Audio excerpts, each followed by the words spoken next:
तर नमस्कार विद्यार्थी मित्रांनो, आज आपण इथं 10वी मराठी मीडियम साठी एक नवीन व्हिडिओ घेऊन आलेलो आहे, ज्याच्यामध्ये आपण कार्बनी संयुगेचा एक वन शॉट लेक्चर या ठिकाणी स्टडी करणार आहे। वन शॉट लेक्चर मध्ये जे काही तुमचे इम्पॉर्टंट टॉपिक आहेत, सर्व ज्या इम्पॉर्टंट अशा संकल्पना आहेत त्याच्यावर मी काही क्वेश्चन्स घेऊन आलेली आहे। बेटा हे क्वेश्चन जर तुम्ही त्या ठिकाणी करून गेले, याचा जर तुम्ही व्यवस्थित स्टडी केला तर कार्बन कंपाऊंड वरून येणारा म्हणजे तुमच्या कार्बनी संयुगावरून येणारा एकही क्वेश्चन तुमचा सुटणार नाही। बेटा हे क्वेश्चन गॅरंटीने करून जायचेच आहे।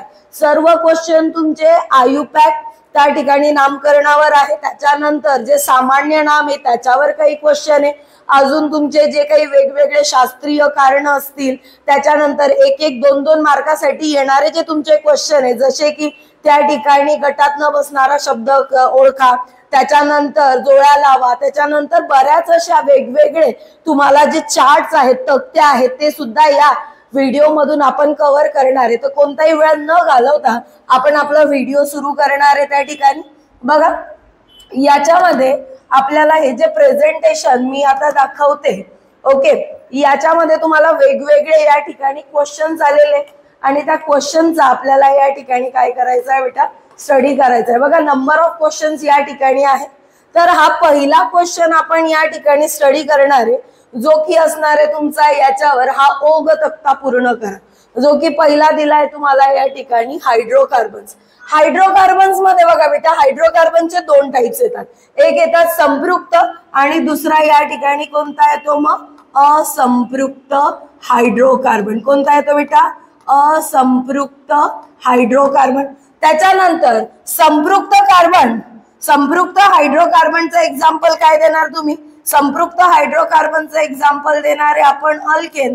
तर इकडे असंपृक्तचे दोन प्रकार येतात, एक येतो अल्केन आणि दुसरा येतो बेटा या ठिकाणी अल्काइन। त्याच्यानंतर त्याचे आलेले या ठिकाणी रचनासूत्र, जसं की अल्केनचं रचनासूत्र आहे बेटा CnH2n+2, हे रचनासूत्र लक्षात ठेवायचं, CnH2n+2। त्याचबरोबर अल्किनचं काय येणार, अल्किनचं येणार CnH2n आणि अल्काइनचं काय येणार आहे CnH2n-2। याच्यावर एक दुसऱ्या प्रकारे एक क्वेश्चन येतो बेटा की या ठिकाणी तुम्हाला हे रचनासूत्र विचारतील आणि या रचनासूत्रावरून त्याच्या पुढचे जे समजातीय श्रेणीमधील संयुगे याची तुम्हाला नावं ते विचारू शकतात। जसं की इथं जर मी कार्बनची संख्या 1 टाकली, जसं की मी अल्केन साठी काढून दाखवते तुम्हाला, C बरोबर जर मी N बरोबर 1 घेतला तर अल्केन साठी काढूयात आपण C × 1 H2 × 2, ओके, +2 किती आला बेटा, हा C आणि हा काय येणार H4, म्हणजे CH4 हा काय मिळाला आपल्याला, मिथेन मिळाला। त्याच पद्धतीने आपण यांचे सुद्धा काय काढू शकतो, त्या ठिकाणी रेणुसूत्रावरून संयुगे काढू शकतो। त्याच्यानंतर बेटा याच्यामध्ये उदाहरण विचारलेलं आहे त्यांनी, याचं उदाहरण काय देणार तुम्ही, मिथेन, याला इथिन दिलेलं आहे, याला तुम्ही इथाइन देऊन द्या, प्रोपाइन देऊ शकतात, ब्युटाइन देऊ शकतात, काही तुम्ही त्या ठिकाणी एक उदाहरण त्या ठिकाणी त्याचं देऊ शकतात। हा ओघ तक्ता या ठिकाणी तुम्हाला महत्वाचा ठरेल। त्याच्यानंतर पुढचा आपण याच्यामध्ये प्रश्न बघणार आहे। पुढचा प्रश्न बघा काय दिलेला आहे, दिलेल्या रचनासूत्रांवरून त्यांची आयुपॅक नावे लिहा। बेटा हा प्रश्न फार महत्वाचा आहे, आयुपॅक नामकरण तुम्हाला येतच आणि येणारच। बघा, याचा जर मी याला जरा थोडा संक्षिप्त रूपात घेण्याचा प्रयत्न केला तर हे असं दिसणार आहे, CH3 CH2 C दुहेरी बंध ऑक्सिजन एकेरी बंध OH। बेटा हा जर तुम्ही क्रियात्मक गट ओळखला तर हा कोणता आहे तुमचा, कार्बोक्सिलिक ऍसिड क्रियात्मक गट आहे। मग काय नामकरण करणार, 1 2 3, 3 कार्बन आणि कोणतं आलेलं आहे, हे आम्ल आहे, कार्बोक्सिलिक आम्ल। मग काय देणार याचं नाव, याला म्हणणार आपण प्रोपेनॉइक ऍसिड किंवा आम्ल, बरोबर आहे। त्याच्यानंतर हा जो दिलेला आहे गट तुम्हाला, हा कोणता गट आहे बेटा, कीटोन गट आहे। काय म्हणणार, 1 2 3 4, 4 आहे, मग काय म्हणणार या ठिकाणी ब्युटॅनॉन, काय म्हणणार याला ब्युटेनोन, हे लक्षात घ्या। त्याच्यानंतर आता अल्कोहोल दिलेला आहे तुम्हाला, काय घेणार अल्कोहोल साठी, पण अल्कोहोल येताना शेवटी नाही बेटा मधल्या कार्बनला आलाय, मग 1 2 3 दुसऱ्या कार्बनला अल्कोहोल आलेला आहे, टोटल कार्बन किती आहे 3, मग काय घेणार आपण या ठिकाणी प्रोपेन, म्हणजे 3 कार्बन आहे म्हणून, त्याच्यानंतर कोणत्या कार्बनला आलेला आहे दुसऱ्याला, कोणता गट आला अल्कोहोल, अल्कोहोल साठी काय निवडतो आपण ऑल, म्हणजेच काय ना प्रोपेन टू ऑल, क्लिअर प्रत्येकाला। बघा याच पद्धतीने अजून भरपूर सारे तुम्हाला त्या ठिकाणी आपल्या पुस्तकामध्ये वेगवेगळी संयुगे आणि त्याचे आयुपॅक नामकरण मिळून जातील, ते एकदा लक्षात घ्यायचं आहे त्या ठिकाणी। आता बघा हा सुद्धा एक तक्ता दिलेला आहे तुम्हाला, क्रियात्मक गट संयुगाचे नाव आणि त्याचं काय विचारलेलं आहे रेणुसूत्र। बेटा क्रियात्मक गट या ठिकाणी जो संयुग तुम्हाला दिलेला आहे तो काय दिलेला आहे बेटा इथिल अल्कोहोल, अल्कोहोल म्हणजे क्रियात्मक गट काय बेटा तुमचा या ठिकाणी अल्कोहोल आहे, बरोबर आहे। इथं ऍसिटाल्डिहाइड आहे, ऍसिटाल्डिहाइड म्हणजे इथं क्रियात्मक गट काय तुमचा अल्डिहाइड आहे, बरोबर आहे। त्याच्यानंतर याचं रेणुसूत्र काय देणार मग आपण, याचं रेणुसूत्र काय लिहिणार आहे इथिल अल्कोहोलचं, इथिल अल्कोहोलला लिहिताना लिहिणार CH3 CH2OH, हे झालं इथिल अल्कोहोल, बरोबर। 2 कार्बन असलेला जो काही गट आहे त्याला काय म्हणणार इथिल, आणि त्याच्या पुढे काय लावून दिला अल्कोहोल। ऍसिटाल्डिहाइड म्हणजे काय अल्डिहाइड, आणि त्याच्यामध्ये किती कार्बनची संख्या पाहिजे 2, मग काय करणार CH3 C डबल दुहेरी बंध ऑक्सिजन, आणि इथं एकेरी बंध काय येणार आहे बेटा हायड्रोजन, याला काय म्हणणार आहे आपण ऍसिटाल्डिहाइड, व्यवस्थित लक्षात ठेवायचं। त्याच्यानंतर पुढचा क्वेश्चन, संपृक्त हायड्रोकार्बन व असंपृक्त हायड्रोकार्बन याचं काय करायचंय वर्गीकरण। संपृक्त कोणाला म्हणायचं, ज्याच्यामध्ये कार्बन कार्बन एकेरी बंध आहे, ज्याच्यामध्ये कार्बन कार्बन एकेरी बंध, कार्बन कार्बन एकेरी बंध म्हणजे काय संपृक्त, ओके। आणि कार्बन कार्बन दुहेरी बंध किंवा कार्बन कार्बन तिहेरी बंध म्हणजेच काय बेटा असंपृक्त, क्लिअर ओके। त्याच्यानुसार मग जो मिथेन आहे तो कशात जाणार, चला मी इथं देते वाटलं असतं संपृक्त आणि असंपृक्तचा चार्ट तयार करून घेऊ आपण, संपृक्त आणि असंपृक्त, बरोबर आहे बाळा, ओके। मग आता बघा या ठिकाणी मिथेन कशात येतो संपृक्त मध्ये, मिथेन संपृक्त, इथिन असंपृक्त, इथेन संपृक्त, इथाईन असंपृक्त, इथाईन म्हणजे काय कार्बन कार्बन तिहेरी बंध, इथिन म्हणजे काय कार्बन कार्बन दुहेरी बंध, इथं सिंगल कार्बन, इथं कार्बन कार्बन एकेरी बंध, ओके। प्रोपीन, प्रोपीन आहे बेटा प्रोपेन नाही, प्रोपीन कशा देणार मग या ठिकाणी असंपृक्त मध्ये, प्रोपाईन कशा देणार असंपृक्त मध्ये, जर प्रोपेन असता तर कशात आला असता संपृक्त मध्ये, एवढं लक्षात ठेवायचं होतं इथं तुम्हाला। याच्यामध्ये एवढंच लक्षात ठेवायचं होतं की कार्बन कार्बन एकेरी बंध म्हणजे संपृक्त, कार्बन कार्बन दुहेरी बंध किंवा कार्बन कार्बन तिहेरी बंध म्हणजेच काय असणार आहे असंपृक्त। त्याच्यानंतर वनस्पती तेल व टिंक्चर आयोडीन याच्यात अभिक्रियेतील आयोडीनचा रंग नाहीसा होतो, बेटा हे शास्त्रीय कारण झालं। बघा दोघं प्रकारचे स्निग्ध पदार्थ जे असतात या ठिकाणी, तेल झालं तूप झालं, हे जे पदार्थ आहे बेटा तर काही पदार्थांमध्ये तुम्हाला एकेरी बंध बघायला मिळतो, तर काही पदार्थांमध्ये तुम्हाला दुहेरी बंध बघायला मिळतो।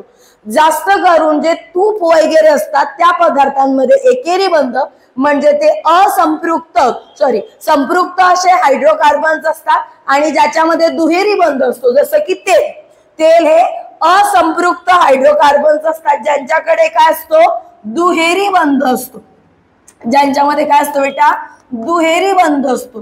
तर हे दुहेरी बंध तोडण्यासाठी ओके यामध्ये टिंक्चर आयोडीनचा वापर केला जातो।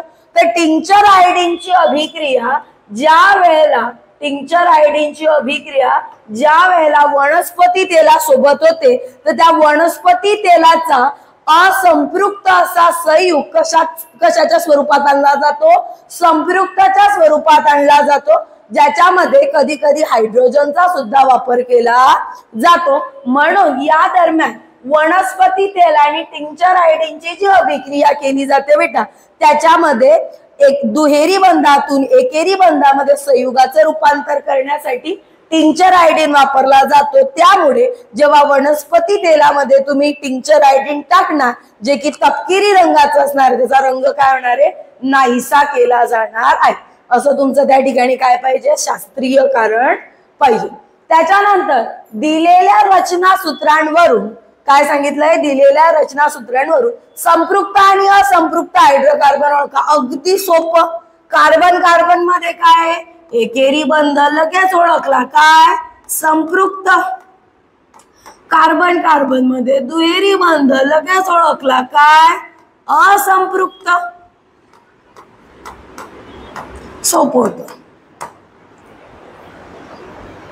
बहुसंख्य कार्बनी संयुगे विद्युतची दुर्वाहक असतात। बेटा हा क्वेश्चन पण शास्त्रीय कारण म्हणून येऊ शकतो। का असतात, कारण याच्यामध्ये जे काही बंध बनलेले असतात बेटा, ते सहसंयुज बंध आहे। ते कोणत्याही प्रकारची इलेक्ट्रॉनची देवाणघेवाण करून बनलेले नाही। इलेक्ट्रॉनचं त्या ठिकाणी काय झालेलं आहे, संधान झालेलं आहे। इलेक्ट्रॉनने एकमेकांशी त्या ठिकाणी काय केलेली आहे, शेअरिंग केलेली आहे। ते डायरेक्ट दिले गेले नाही किंवा घेतले गेलेले नाही। त्याच्यामुळे कार्बनी संयुगांमध्ये तुम्हाला मुक्त इलेक्ट्रॉन बघायला मिळत नाही। आणि ज्याच्यामध्ये मुक्त इलेक्ट्रॉनच नाही तर ते विद्युतधारेचे काय असणार आहे, दुर्वाहक असणार आहे। म्हणून कार्बनी संयुगे हे विद्युतधारेचे काय असतात बेटा, त्या ठिकाणी दुर्वाहक असतात। त्याच्यानंतर व्याख्या लिहा। मी बऱ्याच वेळेला हा क्वेश्चन तुम्हाला सांगितलेला आहे की व्याख्या लिहा, कोणाची, समजातीय श्रेणीची करून जायची आहे। 1 मार्काला प्रश्न येऊ शकतो किंवा जर तुम्हाला आला तर 4 मार्काचा जर प्रश्न आला तर त्याच्यासाठी जे 4 प्रश्न दिले जातील त्याच्यातला 1 मार्काचा क्वेश्चन हा असू शकतो। तर तुम्हाला जर पूर्ण तुमचे 4 मार्क हवे असतील तर त्या ठिकाणी हा सुद्धा एक प्रश्न करून जायचा आहे। त्याच्यानंतर बघा पुन्हा एकदा तक्ता चाललेला आहे। बघा कार्बनी संयुगामध्ये विचारताना तुम्हाला तर एक तर नामकरण विचारतील किंवा या तक्त्याच्या स्वरूपात तुम्हाला त्या ठिकाणी प्रश्न येणार आहे। आता बघा या ठिकाणी काय दिलेलं आहे, ऍसिटिलीन किंवा या ठिकाणी काय म्हटलेलं आहे त्यांनी, इथाईन म्हटलेलं आहे। इथाईन म्हणजे काय किंवा ऍसिटिलीन म्हणजे काय, कार्बन कार्बन तिहेरी बंध। मग एका कार्बनचा एक बंध उरला म्हणून इकडून एक हायड्रोजन, इकडून एक हायड्रोजन। क्लिअर झालं। तुम्ही असंही दाखवू शकत होते याला CH तिहेरी बंध CH, काही प्रॉब्लेम नाही। त्याच्यानंतर बघा या ठिकाणी काय दिलेलं आहे तुम्हाला, इथं मिथेन दिलेलं आहे आणि पुढे काय दिलेलं आहे, या ठिकाणी बेटा आपल्याला कार्बोक्सिलिक गट आहे। याचं नाव काय लिहिणार आहे तुम्ही आता, इकडे जर सामान्य नाव म्हटलं तर याचं लक्षात ठेव जा, ऍसिटिक ऍसिड। सामान्य नाव पाठच करणे पडणार आहे। आणि इकडे काय म्हणणार आहे त्याला आपण, इथं इथेनॉइक ऍसिड। काय म्हणणार बेटा त्याला इकडे, इथेनॉइक ऍसिड। त्याच्यानंतर इकडे लक्ष द्या, याला काय म्हणतो इथं, मिथिल अल्कोहोल। याला आयुपॅक नाव काय देणार आहे आपण, मिथॅनॉल। काय म्हणणार बेटा याला, मिथॅनॉल म्हणणार आहे। क्लिअर, ओके, समजलं प्रत्येकाला। बघा या ठिकाणी आता पुढील सारणी पूर्ण करा। काय ही सारणी तुम्ही याच्या अगोदरही अभ्यासलेली आहे।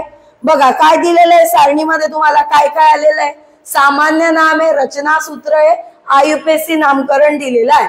ते सेम आलेलं आहे। इथिलीन साठी हे रचना सूत्र, त्याचा आयुपॅक नेम काय येणार, इथाईन। त्याच्यानंतर ऍसिटिलीन दिलेलं आहे, ऍसिटिलीन साठी काय घेणार तुम्ही, त्या ठिकाणी इथं इथिलीन, हा इथाईन आहे। इथं काय येणार रचना सूत्र, कार्बन कार्बन तिहेरी बंध, बरोबर आहे। त्याच्यानंतर हे ऍसिटिक ऍसिड सेम आलेलं आहे बेटा, याला काय लिहिशील, इथेनॉइक ऍसिड। त्याच्यानंतर मिथिल अल्कोहोल, याला कसं लिहिणार, CH3OH, तो काय म्हणता त्या ठिकाणी मिथेनॉल। आता हा प्रोपेंटुऑल कीटोन आहे हा, याला कसं लिहिणार, याला एक कसं लिहू शकते तू, डायमिथिल कीटोन, किंवा मग जर तुला असं लिहायचं नसेल तर सरळली ऍसिटोन चालणार आहे, ऍसिटोन। ओके, 2 नाव आहे याला, डायमिथिल कीटोन किंवा ऍसिटोन। क्लिअर आहे। चला पुढे बघा आता या ठिकाणी काय दिलेलं आहे, अल्काईनच्या समजातीय श्रेणीसाठी सामान्य रेणू सूत्र CnH2n-2 असे आहे, बरोबर आहे। या सूत्रात n साठी 2, 3 आणि 4 या किमती वापरून पहिल्या, दुसऱ्या आणि तिसऱ्या सदस्यासाठी वैयक्तिक सूत्र लिहा। बघा तुम्हाला या ठिकाणी अल्काईनचे त्या ठिकाणी काय देईल विचारलेले रेणूसूत्र काय करणार n बरोबर 2, n बरोबर 3 आणि n बरोबर काय घेणार बेटा आपण 4।